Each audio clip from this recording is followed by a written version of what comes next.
शिक्षा मंत्री मदन दिलावर ने सीकर दौरे के दौरान संभाग और जिले मामले को लेकर कांग्रेस पर हमला बोला। दिलावर ने कहा कि पूर्ववर्ती सरकार ने बिना मानदंड के जिले बनाने का ऐलान किया। बजला सरकार ने कमेटी बनाकर नए जिले और संभाग की समीक्षा की। सरकार ने 9 जिलों और 3 संभाग को रद्द कर दिया। कांग्रेस सरकार ने चुनावी लाभ लेने के लिए अंतिम वक्त में जिला बनाने की घोषणा की, लेकिन जनता ने कांग्रेस को नकार दिया। कैबिनेट मंत्री दिलावर ने कहा कि भविष्य में जिला बनाने की जरूरत पड़ी तो सरकार पैमाने पर जिले बनाएगी। उधर दिलावर ने खाटू श्याम जी में बाबा श्याम का दर्शन कर पूजा अर्चना की। इस दौरान मंत्री ने प्रदेश की खुशहाली की कामना भी की। माननीय मंदिर समिति को बधाई देता हूं कि ये निर्णय लिया है कि जो छात्र हैं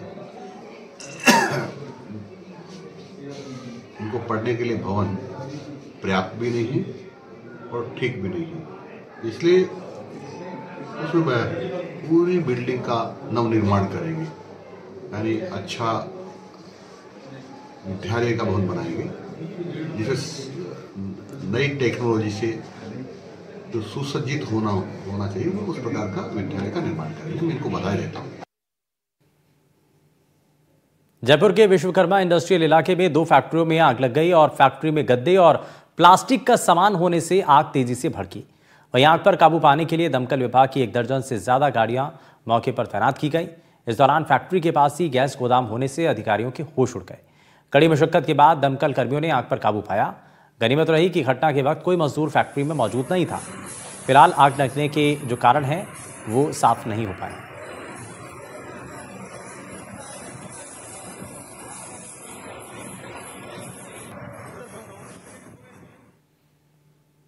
खबर हनुमानगढ़ से है, जहां ट्रेवल्स की स्लीपर बस में बीच रास्ते में धमाका होने के बाद भीषण आग लग गई।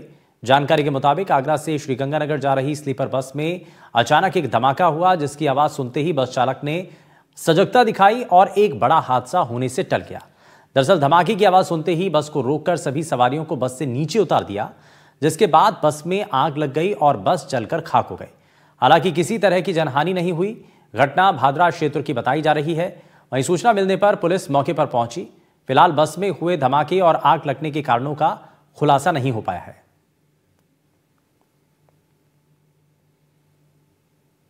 कोटा में आबकारी विभाग की टीम ने शराब की तस्करी पर कार्रवाई की है और आबकारी विभाग की टीम ने 67 पेटी अवैध देसी शराब जब्त की। कार्रवाई में आबकारी विभाग की कोटा और बूंदी के 20 अधिकारियों और जवानों ने हिस्सा लिया।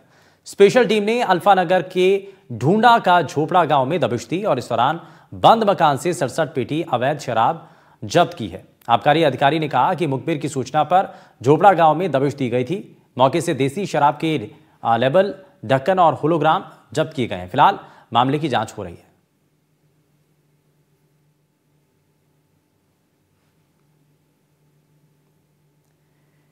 नागौर में मेड़ता व्यापार संघ के आह्वान पर रियामबड़ी कस्बा पूरी तरीके से बंद है। सभी वर्गों ने बंद का समर्थन किया है।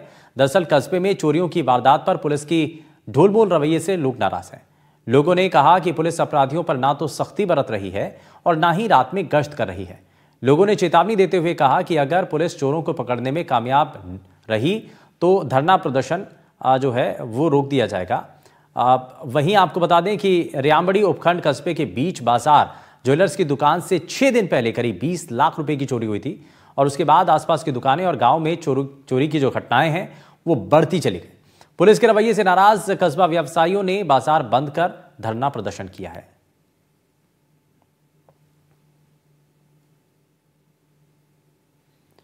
अलवर के सरिस्का में छुट्टियों के दौरान आने वाले सैलानियों को बाघों की साइटिंग बखूबी तरीके से वहां पर हो रही है और सुबह की सफारी के दौरान सैलानियों को बाघ ST21 और बाघिन ST9 का दीदार हुआ। रोमांचित सैलानियों ने बाघों की साइटिंग के दौरान सेल्फी ली। गाइड और चालक ने कहा कि सदर रेंज के सदर गेट से आगे रोड पर चलते हुए बाघिन बाघ एक साथ दिखे। थोड़ी देर बाद बाघ झाड़ियों में घुस करके नजर से ओझल हो गए।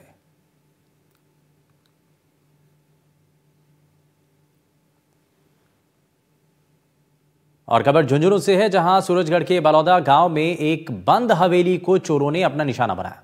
लाखों रुपए की चोरी की घटना को अंजाम दिया। जानकारी के मुताबिक चोर हवेली के 5 कमरों के तालों को तोड़कर लाखों की नकदी जेवरात चुराकर फरार हो गए। आपको बता दें कि हर रोज हवेली के मालिक का बेटा हवेली पर जाता और उसकी देखरेख करता रहता है। हवेली के मालिक के बेटे ने जानकारी देते बताया कि जब वो हवेली गया तो उन्होंने देखा कि हवेली का और कमरों के ताले टूटे हुए हैं। और आपको बता दें कि इसके बाद भी हवेली छोड़ करके, क्योंकि दूसरे मकान में वो रहने लगे थे, हालांकि उनका काफ़ी सामान फिलहाल इसी हवेली में रखा हुआ था, लेकिन इस चोरी की घटना के बाद से अब सवाल उठ रहे हैं।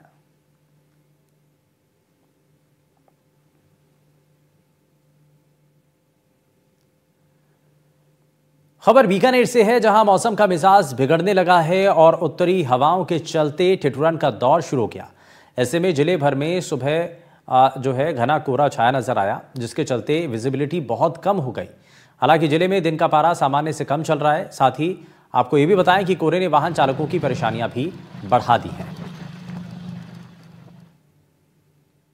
बुलेटिन में फिलहाल के लिए बस उतना ही। नमस्कार।